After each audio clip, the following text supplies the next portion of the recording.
মেয়াদ নিয়ে একটা সমস্যার জায়গা তৈরি হয়েছে। মেয়াদ বলতে তো পূর্ণ 5 বছরের একটা জায়গা বোঝায়, অথবা সংসদ যতদিন আছে বোঝায়।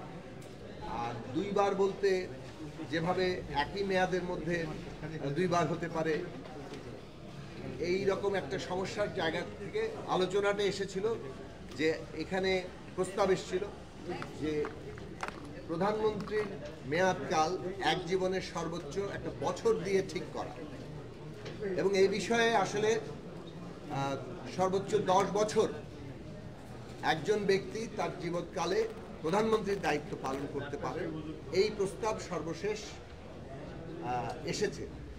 এই প্রস্তাব আসার পরে আমরা প্রস্তাব করেছি যে আমরা কিছুটা পারস্পরিক আলোচনার জন্য সময় নেই, এবং সেই সময় দেওয়া হয়েছে। ঐকমত্য কমিশন সেটা অনুমোদন করেছেন। পরস্পর রাজনৈতিক দলগুলো আলাপ আলোচনা করেছে, এবং আলাপ আলোচনার পরে যখন আবার আলোচনা শুরু হয়েছে, সেখানে অধিকাংশ রাজনৈতিক দল, 3টি দল বাদে অধিকাংশ রাজনৈতিক দল এই বিষয়ে একমত হয়েছে যে সর্বোচ্চ 10 বছর একজন ব্যক্তি তার জীবনকালে প্রধানমন্ত্রীর দায়িত্ব পালন করতে পারবেন। 3টি দলের ভিন্ন ভিন্ন রকম প্রস্তাব আছে, এবং সেই সব প্রস্তাবগুলো সহ আরও অন্যান্য অমীমাংসিত যেসব বিষয় আছে, যেমন নারীর প্রতিনিধিত্ব এবং সরাসরি নির্বাচনের প্রশ্ন, সাংবিধানিক পদগুলোতে সাংবিধানিক কমিশনের মাধ্যমে নিয়োগের প্রশ্ন, উচ্চকক্ষের গঠন এবং সেখানে সাংখ্যানুপাতিক পদ্ধতিতে উচ্চকক্ষের গঠন সহ উচ্চকক্ষের ক্ষমতার পরিধি এবং 2 কক্ষের মধ্যে ভারসাম্য, রাষ্ট্রপতি নির্বাচন এবং রাষ্ট্রপতি প্রধানমন্ত্রীর মধ্যে ক্ষমতার ভারসাম্য, এই সমস্ত প্রশ্নগুলো নিয়ে ইতিমধ্যে যে আলাপ আলোচনা হয়েছে এবং যতগুলো ঐকমত্য হয়েছে, কিছু কিছু দ্বিমতের জায়গা আছে, সবগুলো বিষয় নিয়ে আমরা আরও আলাপ আলোচনা করা, দলের নিজস্ব ফোরামে আলোচনা করা এবং দলগুলোর পারস্পরিকভাবে আলাপ আলোচনার মধ্য দিয়ে যথাসম্ভব ঐকমত্যে পৌঁছানোর চেষ্টা করা, এবং 2 দিন গ্যাপ দিয়ে আগামী বুধবারে হয়তো আবারও আলোচনায় বসা এবং এইসব প্রশ্নগুলোতে চূড়ান্ত সিদ্ধান্তের জায়গায় আসা, সেই বিষয়ে আসার জন্য এক ধরনের সিদ্ধান্ত হয়েছে।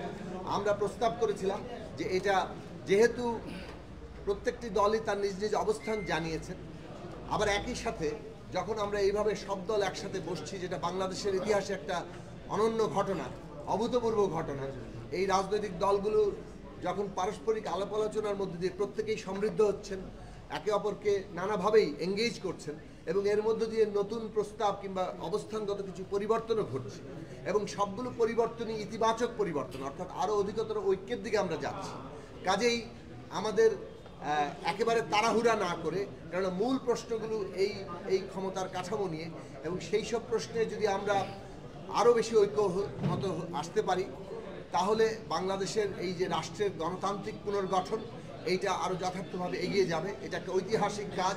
কাজেই কিছুটা সময় লাগলেও, জুলাইয়ের মধ্যে এখনও আমাদের যথেষ্ট সময় আছে, সেই সময়ের মধ্যে আমরা আলাপ আলোচনা করে এইসব প্রশ্নে যত বেশি ঐক্যমত্য হওয়া যায় সেটার আমাদের চেষ্টা করা উচিত।